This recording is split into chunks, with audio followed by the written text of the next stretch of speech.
বলেন স্যার। ছাত্রছাত্রী কর্তৃক আজকের যে রাস্তা অবরোধ কর্মসূচি, এই কর্মসূচির মধ্যেও তাদের যে বিভিন্ন দাবি দেওয়া আছে, সেই দাবি দেওয়া সারা দেশবাসী জানে এবং তাদের সেন্ট্রালে ঢাকা থেকে নির্দেশনা দিচ্ছে।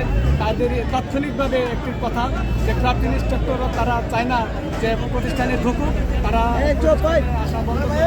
এটা সহ আরও যা যা বিষয়গুলি আছে সেই বিষয়গুলি আমি বাস্তবায়নের জন্য তাদেরকে অনুরোধ জানাচ্ছি, যাতে করে নারী ও শিশু সহ অন্যদেরকে এই ভোগান্তির হাত থেকে আমরা দ্রুত রেহাই পাই। আমাদের আন্দোলনের এইভাবে যেভাবে চলছে এটা শান্তভাবে এখনই শেষ করার জন্য স্যার, আমাদের যে ক্রাফট ইনস্ট্রাক্টরগুলো আছে তারা কি কালকে থেকে আমাদের কলেজে আসবে?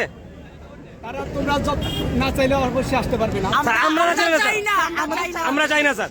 তাহলে স্যার আপনার নির্দেশে আপনি তাহলে স্যার আপনার নির্দেশে আপনি নিজের মুখে বলে দেন কালকে থেকে ক্রাফট ইনস্ট্রাক্টরদের হাজিরা বন্ধ। আমি তোমাদের এই কথার সাথে একমত।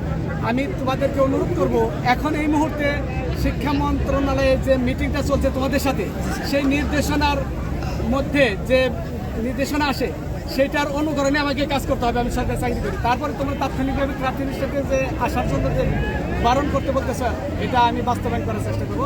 হাজিরার বিষয়টা স্যার, তাহলে স্যার আমরা নিজেদের মাধ্যমে স্যার আমাদের ক্যাম্পাসের সামনে আমরা একটা নোটিশ বোর্ড টানাইতে চাই স্যার।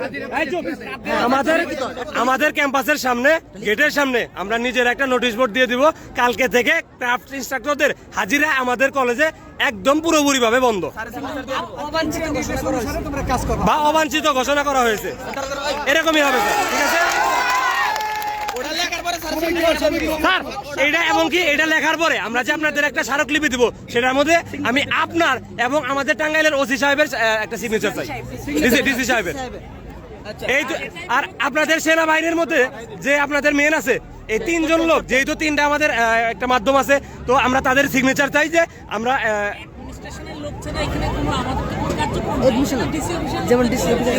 আচ্ছা স্যার, আমাদের প্রিন্সিপাল আর ডিসি স্যারের সিগনেচার হলেই হবে। আমাদের ডিসি স্যার আর প্রিন্সিপালের সিগনেচার থাকলেই হবে। জি স্যার, আমরা কি তাহলে কি আমরা আবার আপনাদের আশ্বাসে অভ্যস্ত স্যার?